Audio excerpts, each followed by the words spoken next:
नमस्ते, मैं राजा मुकीम सेवियम जयपुर से। जैसा आप लोग देखते हैं किडनी की समस्या बढ़ती जा रही है। काफ़ी यंग पेशेंट हैं जिनको किडनी की प्रॉब्लम है। मेजर कारण इसके अंदर ब्लड प्रेशर होता है, कोई पेन किलर खाना होता है या डायबिटिक जिसको हम मानते हैं, और कोई ना कोई अनजाने गलती थी जिसके कारण उन्हें किडनी प्रॉब्लम हो जाती है। ऐसे ही चांस की बात है, अविनाश पांचोली हैं जो जयपुर राजस्थान से ही हैं, लालसोट से। उनको भी कोई प्रॉब्लम हुई और उनका क्रिएटिनिन लेवल बढ़ गया, उनको डिस्कम्फर्ट, हार्ट में प्रेशर, वोमिटिंग सारी चीज़ें होने लगी। उनको हमने यहाँ ट्रीटमेंट दिया। आज हम उनको डिस्चार्ज कर रहे हैं। मैं जानना चाहता हूँ कि उनको कैसा महसूस हुआ, क्या उनको डायलिसिस के लिए जो एडवाइस की वो ज़रूरत पड़ेगी या नहीं। एक बार अविनाश आप अपना पूरा बताएं कि हमें कैसा लगा। मैं अविनेश पंचोली लालसोट दौसा राजस्थान से हूँ। मुझे सीकेडी की समस्या करीब 4 साल से है और काफ़ी टाइम से मैं ट्रीटमेंट ले रहा था, लेकिन अभी 7 दिन पहले मैं सेवियम हिम्स जयपुर में भर्ती हुआ। मुझे कई तरीके की प्रॉब्लम हो रही थी, बीपी हाई होना, लूज मोशन डायरिया एवं उल्टी की प्रॉब्लम थी। यहाँ आने के बाद 7 दिन जब मैंने ट्रीटमेंट लिया, इनकी जो भी थेरेपीज हैं वो बहुत अच्छी हैं। मुझे उससे बहुत रिलैक्स हुआ है। उल्टियाँ बंद हो गई है, ब्लड प्रेशर अब बिना गोली के भी नॉर्मल रहने लगा है। और यहाँ का जो सबसे महत्वपूर्ण चीज़ है वो यहाँ का डाइट प्लान है। ये डाइट प्लान ऐसा है कि आज हमें और कल सबको फॉलो करना होगा, क्योंकि जो डाइट प्लान है ये आपको सब तरीके की बीमारियों से बचाता है।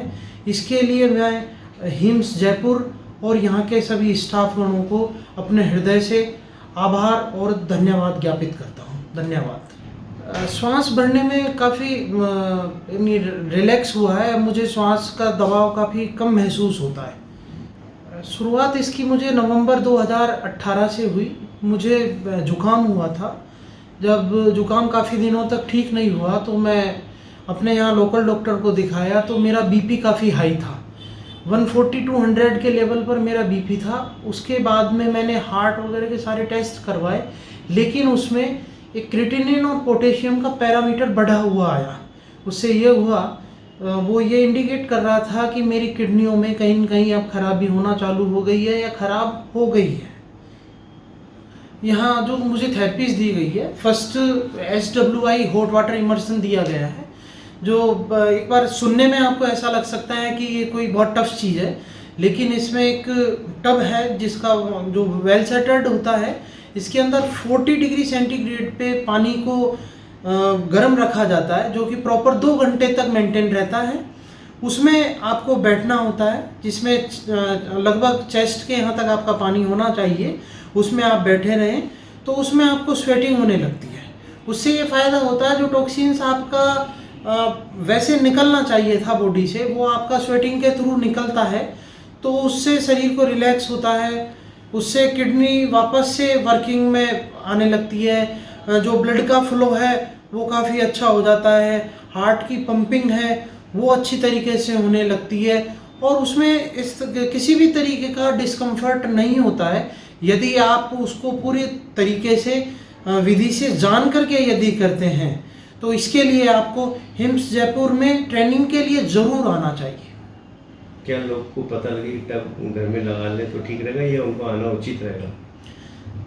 हाँ, एक बार आपको यहाँ ट्रेंड होना बहुत ज़रूरी है, क्योंकि वो ऐसी थेरेपी है, उसमें कई ऐसे पैरामीटर्स हैं जिनका आपको ध्यान रखना होता है। जैसे बीपी हाई हो रहा है यदि आपका, तो उसको थेरेपी को कर सकते हैं। इन केस आपका बीपी यदि लो है तो आप उस थेरेपी को नहीं कर पाएंगे। इसी तरीके की और भी थेरेपीज हैं, HDT है, lower leg hot water immersion therapy है। इस तरीके से कई थेरेपीज और भी है जो यहाँ दी जाती है। पंचकर्मा बहुत अच्छा पार्ट है ये। एक्चुअल में जो नेचुरोपैथी में हम ये पंचकर्मा आयुर्वेद से जुड़ा हुआ ही है, नेचुरोपैथी भी एक उसी का पार्ट है। तो पंचकर्मा में बहुत अच्छा महसूस होता है। उसके जो पूरे जो पंचकर्म जो हो जाते हैं उसके बाद में बहुत रिलैक्स बॉडी महसूस करती है, बहुत हल्का, हमें हल्कापन बॉडी में आ जाता है, बहुत अच्छा लगता है। ये देखा अपने अविनाश के अंदर एक हफ्ते के अंदर बदलाव है, पर ये सफ़र अभी एक हफ्ते का नहीं है, इनका 3 से 4 महीने का हमारे साथ है। हम इनसे डे टू डे टच में रहते हैं। पेशेंट कहीं भी कुछ दिक्कत होती है तो उसको सपोर्ट करते हैं। कोई उनकी ज़रूरत होती है किसी भी ढंग की नहीं, मेरे को आज खाने में ये बदलाव चाहिए, क्या पॉसिबल है, वो सारी चीज़ हम करते हैं कि पेशेंट का मन कहीं नहीं टूटे। और जब वो पूरा हमारे साथ जुड़ा रहता है तो आने वाले समय में उनको कोई ऐसी ज़रूरत नहीं पड़ेगी कि वो डायलिसिस में जाए, किडनी का काम एकदम नॉर्मल चालू हो जाएगा। और हम ऐसा देख भी रहे हैं, हमारे लोगों की किडनी जो श्रिंक हो गई थी काफ़ी इम्प्रूवमेंट आ रही है, उनके सारे पैरामीटर्स भी एकदम नॉर्मल हो रहे हैं और एकदम रूटीन लाइफ के अंदर वो कर पा रहे हैं।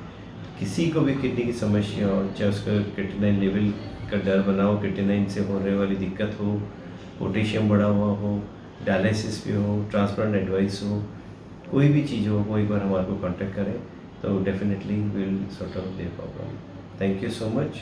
किसी को ये वीडियो अच्छी लगी हो तो इसको लाइक करें, सब्सक्राइब करें। Thank you.